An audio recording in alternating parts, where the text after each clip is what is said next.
بسم اللہ الرحمن الرحیم۔ اللہم صلی علی محمد وآل محمد۔ السلام علیکم ورحمۃ اللہ وبرکاتہ۔ شیعہ خواتین کی طلاق بذریعہ عدالت کے حوالے سے چوتھی ویڈیو میں خوش آمدید۔ اس ویڈیو میں ہم آپ کے ساتھ حاکم شرع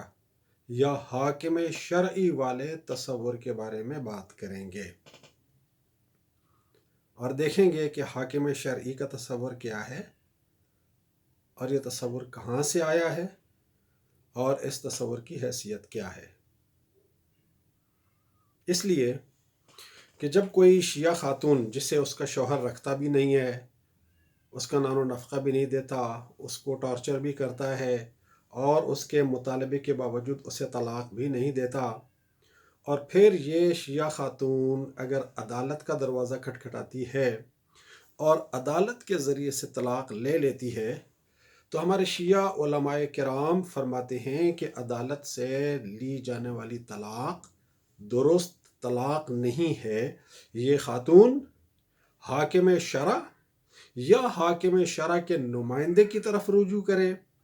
اور ان سے باقاعدہ شرعی طلاق حاصل کرے۔ جب تک شرعی طلاق حاصل نہیں کرتی، عدالتی طلاق کے باوجود یہ اپنے اسی شوہر کی بیوی ہے جس سے طلاق لینے کے لیے اس نے عدالت کا دروازہ کھٹکھٹایا تھا۔ اس طرح بیچاری شیعہ خاتون کو حکومتی عدالت اور حاکم شرع کی عدالت کے دوہرے پروسیس کی تکلیف سے گزرنا پڑتا ہے اور اس کے لیے بہت زیادہ ذہنی اذیت اور ذہنی کوفت اور ایک تکلیف والی صورتحال پیدا ہو جاتی ہے۔ تو دیکھتے ہی ہیں کہ حاکم شرع کون ہوتا ہے اور اس کو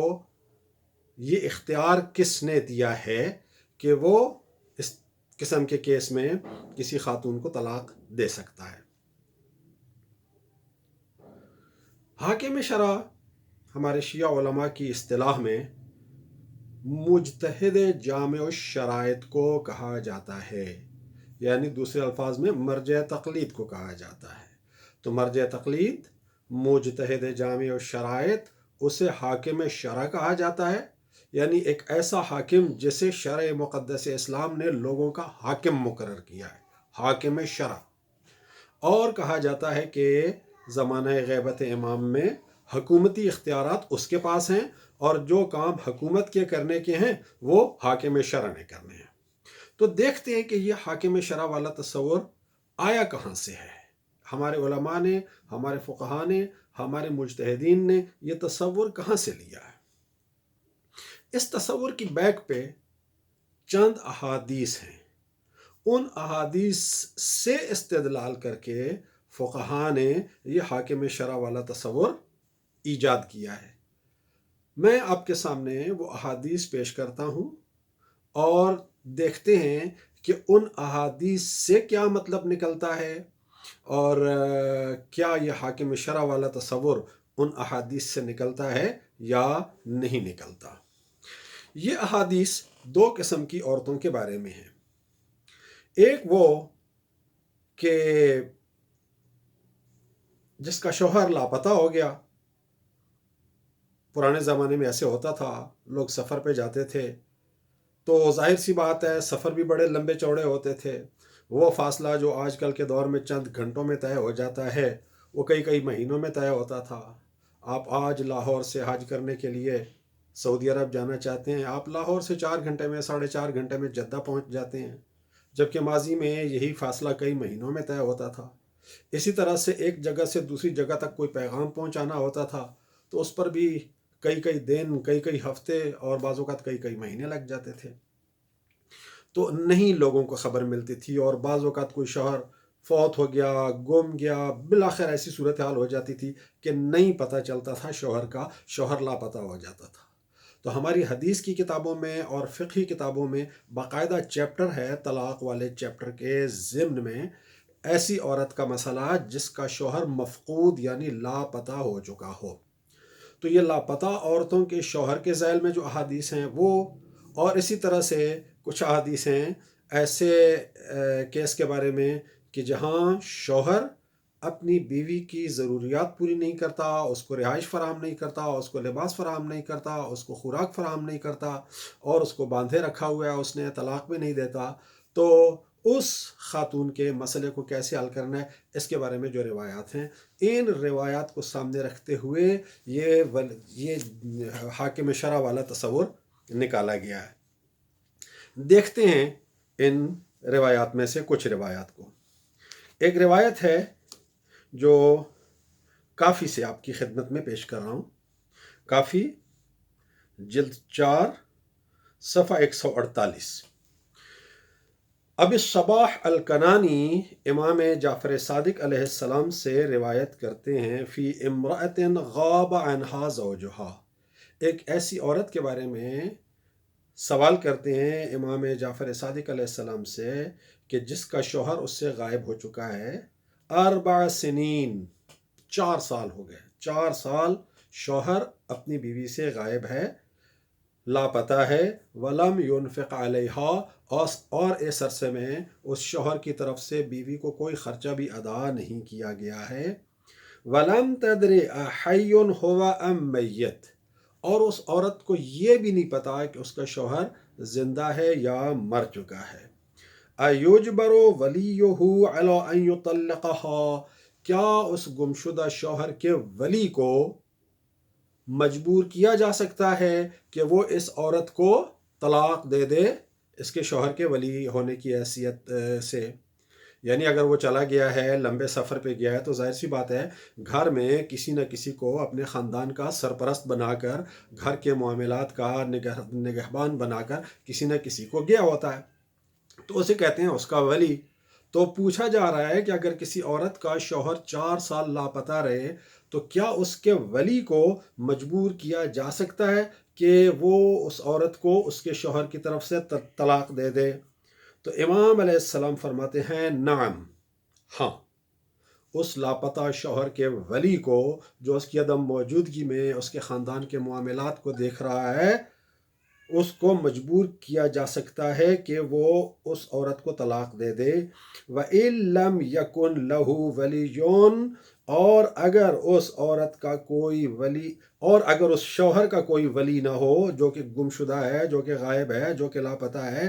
اگر اس لاپتہ شوہر کا کوئی ولی نہ ہو، طلقها السلطان، تو سلطان اس عورت کو طلاق دے دے گا۔ تو یہاں آپ نے ملاحظہ فرمایا کہ لاپتہ شوہر کی بیوی کو طلاق دینے والی اتھارٹی کے لیے جو لفظ استعمال کیا گیا ہے وہ لفظ کیا ہے؟ سلطان۔ اب آپ خود عقل سے سوچیں، اپنی عقل سے کام لیں، اپنے شعور سے کام لیں کہ آیا سلطان کا لفظ مجتہد اور مرجع تقلید کے لیے کبھی بھی استعمال ہوا ہے، یا اس کو استعمال کیا جا سکتا ہے، یا اگر استعمال کیا جائے تو یہ صحیح ہوگا؟ سلطان مجتہد جامع الشرائط کو کہا جاتا ہے، مرجع تقلید کو کہا جاتا ہے، یا ملک کے حکمران کو کہا جاتا ہے؟ ظاہر سی بات ہے سلطان ملک کے حکمران کو کہا جاتا ہے، مرجع تقلید کو اور مجتہد جامع الشرائط کو نہیں کہا جاتا۔ اسی طرح کا کیس ایک اور ہے، اس کے بارے میں برید بن معاویہ امام جعفر صادق علیہ السلام سے روایت کرتے ہیں کہ ایک ایسا شخص جو مفقود ہو چکا ہے، جو لاپتہ ہو چکا ہے، کیف یصنع بامرأتہ، اس کی عورت کا مسئلہ کیسے حل کیا جائے گا؟ قال، تو امام علیہ السلام نے فرمایا ما سکتت عنہ وصبرت، جب تک وہ عورت خود خاموش ہے اور صبر کر کے اپنا وقت گزار رہی ہے، یخلی عنہا، تو اسے اس کے حال پہ چھوڑ دیں۔ فَإِنْ هِيَ رَفَعَتْ أَمْرَهَا إِلَى الْوَالِي، اور اگر وہ عورت اپنا مسئلہ والی کے پاس لے جاتی ہے، والی کا لفظ یہاں پہ استعمال ہو رہا ہے، غور فرمائیں، ان رفعت فَإِنْ هِيَ رَفَعَتْ أَمْرَهَا إِلَى الْوَالِي، اگر وہ عورت اپنا مسئلہ والی کے سامنے پیش کرتی ہے، أَجَّلَهَا 4 سنین، تو پھر والی اسے 4 سال کا ٹائم دے گا، 4 سال کی مہلت دے گا، اور پھر جس علاقے میں اس شوہر کے گم جانے، لاپتہ ہو جانے کا امکان ہوگا، اس علاقے میں جو سرکاری نمائندے ہیں ان کو خطوط لکھے گا اور اس کے بارے میں تحقیق وغیرہ کرے گا۔ فَإِنْ خُبِّرَ عَنْهُ بِحَيَاةٍ صَبَرَتْ، اگر پتہ چل جائے کہ وہ زندہ ہے تو پھر وہ عورت صبر کرے گی، اور اگر 4 سالوں میں اس کے بارے میں پتہ نہیں چلتا تو پھر اس کے ولی کو بلایا جائے گا، اور اس کے ولی کو کہا جائے گا کہ تم اس کا نان و نفقہ دو، اور اگر وہ نان و نفقہ نہیں دیتا تو پھر اسے کہا جائے گا کہ تم اسے طلاق دو۔ اور ایسی ہی ایک روایت کے آخر میں کہا گیا ہے جو کہ ملا یازر الفقی میں ہے کہ إِن لَمْ يَكُنْ لِلزَّوْجِ وَلِيٌّ، اس صورت میں بھی اگر شوہر کا کوئی ولی نہ ہو، شوہر کا کوئی نمائندہ نہ ہو خاندان میں پیچھے، طلقها الوالی، تو والی اسے طلاق دے دے گا، وَيَشْهَدُ شَاهِدَيْنِ عَدْلَيْنِ، اور 2 عادل گواہوں کو گواہ بنا لے گا، فَيَكُونُ طلاق الوالی طلاق الزوج، تو جو والی ہے اس کی جو دی ہوئی طلاق ہے وہ شوہر کی دی ہوئی طلاق کی مانند ہو جائے گی۔ تو یہاں پر لفظ استعمال ہوا ہے والی کا۔ اس سے پہلے جو حدیث تھی اس میں استعمال ہوا ہے لفظ سلطان، اور اس میں استعمال ہوا ہے لفظ والی۔ ایگزیکٹلی ایسے ہی ایک اور کیس میں ذکر کیا گیا ہے، تو وہاں لفظ استعمال ہوا ہے امام کا، وہ حدیث بھی کافی اور تہذیب میں ہے۔ تو یہ احادیث ہیں ہمارے پاس، جن میں سے بعض احادیث میں لفظ والی استعمال ہوا ہے، بعض میں لفظ سلطان استعمال ہوا ہے، اور بعض میں لفظ امام استعمال ہوا ہے۔ اور کہا جا رہا ہے کہ اگر کسی عورت کا شوہر گم ہو جائے، لاپتہ ہو جائے، تو اس کا ولی جو ہے اس کو بلا کے کہا جائے گا کہ طلاق دے، اور اگر وہ طلاق نہ دے تو پھر والی اسے طلاق دے دے گا، پھر سلطان اسے طلاق دے دے گا، پھر امام اسے طلاق دے دے گا۔ یہاں یہ بات پیش نظر رہے کہ ائمہ معصومین کی احادیث میں لفظ امام 4 معنوں میں استعمال ہوا ہے۔ یہ لفظ امام سے یہ دھوکہ نہ کھائیے کہ لفظ امام سے مراد رسول اللہ کا جانشین معصوم امام معصوم ہے۔ ہماری احادیث میں، ائمہ معصومین کے ارشادات میں، ائمہ معصومین کی روایات میں لفظ امام 4 معنوں میں استعمال ہوا ہے۔ نمبر 1، رسول اللہ کے جانشین یعنی امام معصوم کے لیے استعمال ہوا ہے، حکمران کے لیے استعمال ہوا ہے، قاضی اور جج کے لیے استعمال ہوا ہے، اور امام جماعت اور امام جمعہ کے لیے۔ ان 4 معنوں میں لفظ امام استعمال ہوا ہے۔ اب میں آپ کو ایک مثال دیتا ہوں جس میں آپ کو واضح طور پر نظر آ جائے گا کہ لفظ امام استعمال کیا گیا ہے حکمران کے لیے۔ کافی جلد 4 وہ باب جس میں اس مسئلے کا ذکر ہے کہ اگر لوگ حج کرنا چھوڑ دیں تو وہاں پر کیا کیا جائے گا، تو اس باب میں حدیث نمبر 1 امام جعفر صادق علیہ السلام فرماتے ہیں کہ لو ان الناس ترکوا الحج، اگر لوگ حج کو ترک کر دیں، لکان علی الوالی ان یجبرہم، تو والی پر فرض ہے کہ لوگوں کو حج کے لیے مجبور کرے، وعلی المقام عندہ، اور لوگوں کو مجبور کرے کہ وہ خانہ کعبہ کے ارد گرد رہائش اختیار کریں، ولو ترکوا زیارت النبی، اور اگر لوگ رسول اللہ صلی اللہ علیہ وآلہ وسلم کی زیارت کو ترک کر دیں تو پھر لکان علی الوالی ان یجبرہم علی ذلک، تو والی پر لازم ہے، والی پر فرض ہے کہ وہ انہیں اس پر مجبور کرے کہ وہ رسول اللہ کی زیارت کو جائیں، وعلی المقام عندہ، اور انہیں مجبور کرے کہ وہ رسول اللہ صلی اللہ علیہ وآلہ وسلم کے روضے کے پاس رہائش اختیار کریں۔ وَإِن لَّمْ يَكُن لَّهُمْ أَمْوَالٌ، اور اگر لوگوں کے پاس مال نہ ہو، أَنفَقَ عَلَيْهِمْ مِن بَيْتِ مَالِ الْمُسْلِمِينَ، تو پھر والی مسلمانوں کے بیت المال میں سے انہیں خرچہ ادا کرے گا۔ یہی بات اسی کتاب کی اسے چیپٹر کی اگلی حدیث میں اس طرح سے بیان کی گئی ہے، لَوْ عَطَّلَ النَّاسُ الْحَجَّ،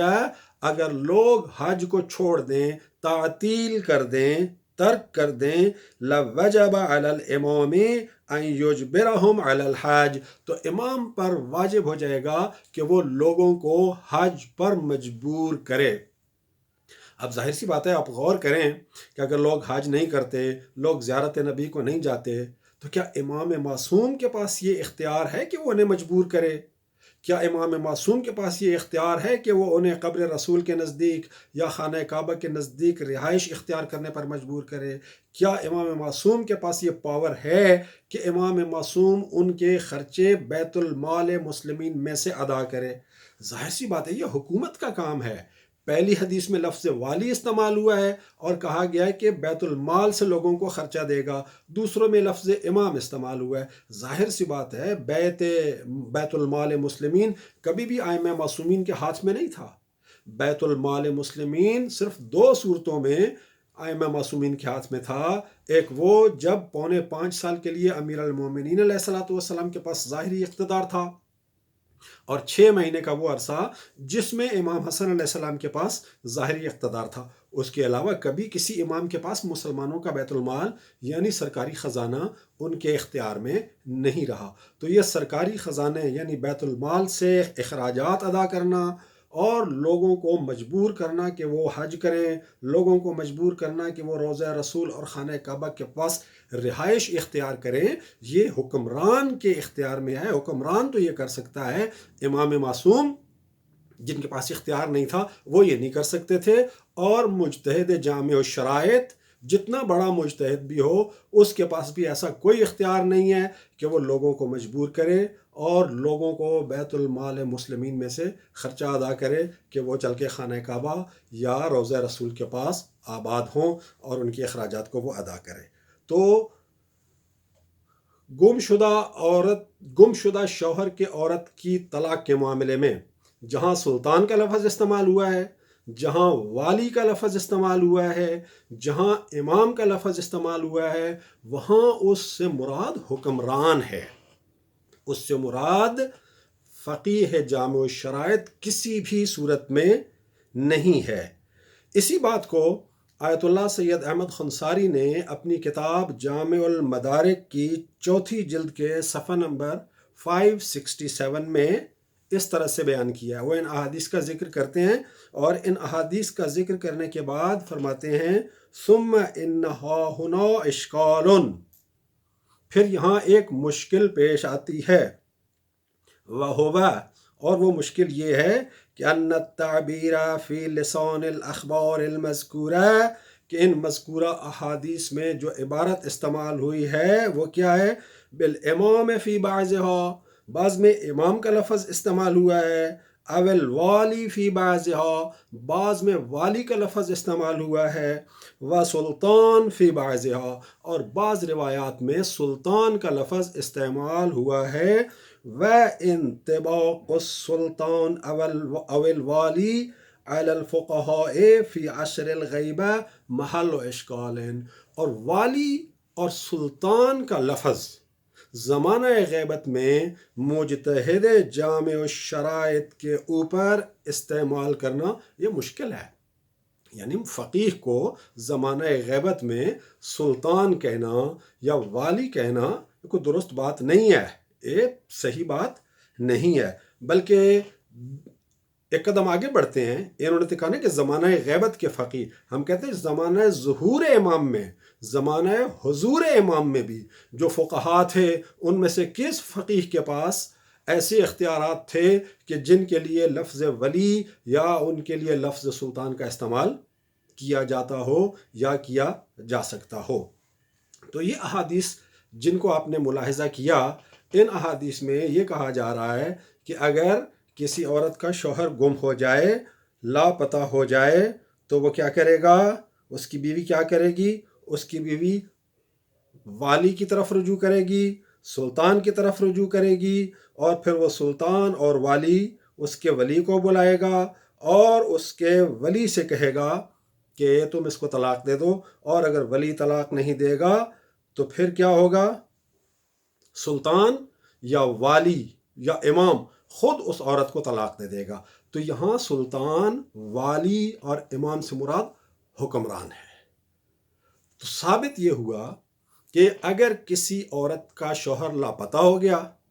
یا لاپتہ نہیں ہے لیکن اس کے اخراجات ادا نہیں کرتا، ایک اور حدیث ملاحظہ کیجئے، یہ ملا یازر الفقی کی جلد نمبر 3 صفحہ 441 میں ہے،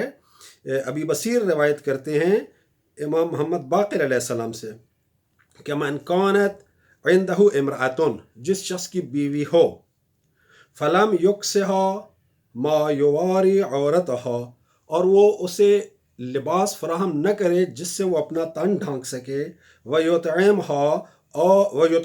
مَا يُقِيمُ صُلْبَهَا، اور اسے اتنی خوراک نہ دے سکے جس سے وہ سیدھی کھڑی ہو سکے، اس کی کمر سیدھی کھڑی ہو سکے، كَانَ حَقًّا عَلَى الْإِمَامِ أَن يُفَرِّقَ بَيْنَهُمَا، تو پھر یہ امام پر فرض ہے، حقاً علی الامام، امام کے اوپر فرض ہے کہ وہ ان دونوں کو جدا کر دے۔ تو جیسا کہ پہلے بیان کر چکا ہوں کہ امام کا لفظ صرف امام معصوم کے لیے استعمال نہیں ہوتا، امام کا لفظ حکمران کے لیے بھی استعمال ہوتا ہے، جیسے کہ میں ایک مثال آپ کے سامنے بیان کر چکا ہوں۔ تو یہاں بھی امام سے مراد حکمران ہے۔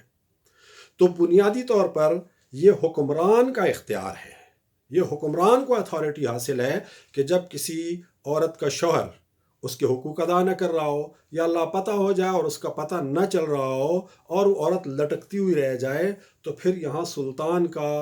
یعنی حکمران کا اختیار ہے کہ وہ اس کو طلاق دے دے اور اسے اس زندگی میں سے نکال دے۔ اب یہاں اس حدیث میں سے دور دور تک مجتہد کا اور مجتہد جامع شرائط کا کوئی تصور تک ذہن میں نہیں آتا، اور یہ بات بھی ذہن میں رکھیے کہ ان احادیث میں، ان روایات میں، جیسا کہ آپ نے ملاحظہ کیا، امام علیہ السلام اسپیشلی کسی شیعہ عورت کا ذکر نہیں کر رہے ہیں، ایک جنرل صورتحال، ایک عمومی صورتحال کا ذکر ہو رہا ہے کہ ایک عورت کے ساتھ یہ مسئلہ پیش آ گیا۔ اب یہاں تو کہیں نہیں لکھا ہوا کہ وہ عورت شیعہ ہے یا سنی ہے، وہ کسی بھی اسلامی مکتبہ فکر سے تعلق رکھتی ہو، کسی بھی مسلک سے تعلق رکھتی ہو، امام علیہ السلام فرما رہے ہیں کہ اس عورت کے ساتھ یہ مسئلہ پیش آ جائے تو اس کا رستہ حل کرنے کا یہ ہے، اس طریقے سے اس مسئلے کو حل کیا جائے گا۔ تو یہ حکومت کا اختیار ہے، حکمران کا اختیار ہے۔ دور جدید کے ریاستی انتظام میں، جبکہ ریاست میں اور حکومت میں ہر کام کے الگ الگ شعبے معین ہوتے ہیں، تو دور حاضر میں یہی کام عدالتیں انجام دے رہی ہیں۔ تو عدالتیں جو طلاق دے رہی ہیں وہ ان احادیث کے بالکل عین مطابق ہے، یعنی وہ اتھارٹی جس نے ایسی صورت میں عورت کو طلاق دینی ہے، وہ اتھارٹی ہے حکمران، وہ اتھارٹی ہے حکومت، وہ اتھارٹی ہے ریاست، اور ریاستی ادارہ جو اس کام کو کرتا ہے آج کل کے دور میں اس کا نام ہے عدلیہ۔ تو ان احادیث سے یہی ثابت ہوتا ہے کہ آج کل کے دور میں اگر کسی عورت کے ساتھ ایسا مسئلہ پیش آ جائے کہ اس کی ازدواجی زندگی درہم برہم ہو جائے، اس کا شوہر اس کے اخراجات نہیں دیتا، اس کو طلاق بھی نہیں دیتا، اس کو مینٹیننس بھی نہیں دیتا، اور اس کی زندگی مشکلات کا شکار ہو جائے، تو وہ عدالت کے ذریعے سے چل کے طلاق لے لے گی۔ فقیہ جامع الشرائط کا ان احادیث کے ساتھ دور دور کا کوئی تعلق اور واسطہ بھی نہیں ہے،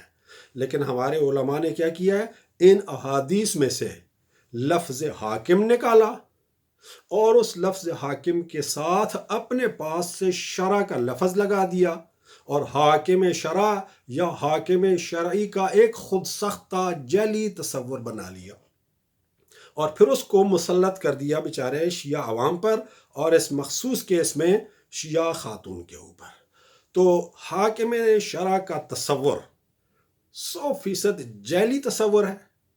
ان احادیث کے معنی میں تحریف کر کے، ٹیمپرنگ کر کے اور جیل سازی کر کے یہ حاکم شرع والا تصور نکالا گیا ہے۔ حاکم شرع کا تصور جینون تصور نہیں ہے، ایک جعلی تصور ہے جو ان روایات کی غلط تشریح سے حاصل کیا گیا ہے۔ نتیجہ یہ نکلا کہ جن احادیث سے حاکم شرع والا تصور نکالا گیا ہے، وہ احادیث حاکم شرع، یہ نام نہاد حاکم شرع فقیہ جامع الشرائط پر دلالت نہیں کرتی ہیں، وہ روایات ملک چلانے والی اتھارٹی، حکمران کو کے اوپر دلالت کرتی ہیں، جس کے لیے لفظ والی، جس کے لیے لفظ سلطان یا جس کے لیے لفظ امام استعمال کیا گیا ہے، اور آج کل کے دور میں وہ اتھارٹی حکومت نے، ریاست نے عدلیہ کو دی ہوئی ہے۔ لہٰذا ان احادیث کے مطابق آج کل کے دور میں اگر کسی خاتون کو اس کا شوہر رکھتا بھی نہیں ہے، اس کے اخراجات بھی پورے نہیں کرتا، اس کے مطالبے پر طلاق بھی نہیں دیتا، تو انہی احادیث کی روشنی میں اس عورت نے جانا ہی عدالت کے پاس ہے، اور عدالت نے ہی اس کو اس شوہر سے الگ کر دینا ہے، اس کے لیے طلاق کا فیصلہ دے دینا ہے، اور اس کا فیصلہ اتنا ہی ویلڈ ہے جیسے شوہر نے خود اسے طلاق دے دی ہو۔ تو حاکم شرع والے تصور کے بارے میں واضح ہو گیا کہ ایک بے معنی، ایک بے بنیاد، ایک خود ساختہ اور جعلی تصور سے زیادہ کوئی چیز نہیں ہے۔ لہٰذا جب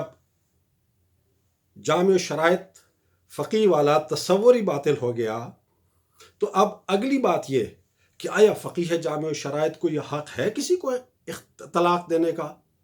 جب یہ سوال ان احادیث کی روشنی میں ہم سامنے رکھتے ہیں تو صاف ظاہر ہوتا ہے، صاف معلوم ہوتا ہے کہ فقیہ کو تو اختیار ہی حاصل نہیں ہے۔ یہ اختیار حکمران کا ہے، یہ اختیار حکومت کا ہے۔ فقیہ صرف 3 صورتوں میں طلاق دے سکتا ہے کسی کو۔ فقیہ جامع الشرائط، مجتہد جامع الشرائط، مرجع تقلید صرف 3 صورتوں میں طلاق دے سکتا ہے۔ نمبر 1، اپنی بیوی کو طلاق دینا چاہے تو اپنی بیوی کو طلاق دے سکتا ہے۔ نمبر 2، کوئی شخص اسے وکیل بنائے کہ تم میرے وکیل کے طور پر میری بیوی کو طلاق دے دو، تو یہاں اس شخص کی دی ہوئی وکالت کی بنیاد پر اسے طلاق دے سکتا ہے۔ تیسری صورت یہ کہ حکومت فقیہ جامع الشرائط کو قاضی کے درجے پر فائز کر دے، اور قاضی کا حکومتی منصب اس کے پاس ہو، تو پھر وہ فقیہ جامع الشرائط کی حیثیت سے نہیں، حکومت کے مقرر کیے ہوئے قاضی کی حیثیت سے، حکومت کی مقرر کی ہوئی اتھارٹی کی حیثیت سے عورت کو طلاق دے سکتا ہے۔ اور اگر ان تینوں میں سے کوئی بھی صورتحال نہیں ہے تو پھر فقیہ کسی عورت کو طلاق نہیں دے سکتا۔ لہٰذا اگر کوئی عورت کسی فقیہ جامع الشرائط کے پاس چلی جائے یا فقیہ جامع الشرائط کے نمائندے اور وکیل کے پاس چلی جائے اور وہ اسے طلاق دے دے، تو اس طلاق کی کوئی شرعی حیثیت ہے ہی نہیں، معاملہ بالکل برعکس ہے۔ یہ جو کہتے ہیں کہ حکومتی عدالت کی دی ہوئی طلاق نہیں ہوتی، آپ فقیہ جامع الشرائط سے طلاق لیں، معاملہ بالکل برعکس ہے کہ نام نہاد فقیہ جامع الشرائط، نام نہاد حاکم شرع کی دی ہوئی طلاق ہوتی ہی نہیں ہے۔ ان احادیث کی روشنی میں طلاق دینے کا اختیار حکومت کو اور حکومتی اتھارٹی کو یعنی عدلیہ کو ہی حاصل ہے۔ تو حاکم شرع کے تصور کے بارے میں امید ہے کہ ان احادیث کی روشنی میں بات واضح ہو گئی ہوگی۔ شیعہ خواتین کی عدالتی طلاق کے حوالے سے چند ایک چھوٹے چھوٹے مسائل باقی رہ گئے ہیں، انشاءاللہ اگلی ویڈیو میں ان پر گفتگو کر کے اس بحث کو پایہ تکمیل تک پہنچا دیں گے۔ اللہ تعالیٰ آپ سب کو اپنی حفاظت میں رکھے اور ہم سب کو توفیقات خیر عطا فرمائے، تاکہ ہم اس کے دین کو صحیح طرح سے سمجھ کر اس کے مطابق عمل کر سکیں۔ والسلام علیکم ورحمۃ اللہ وبرکاتہ۔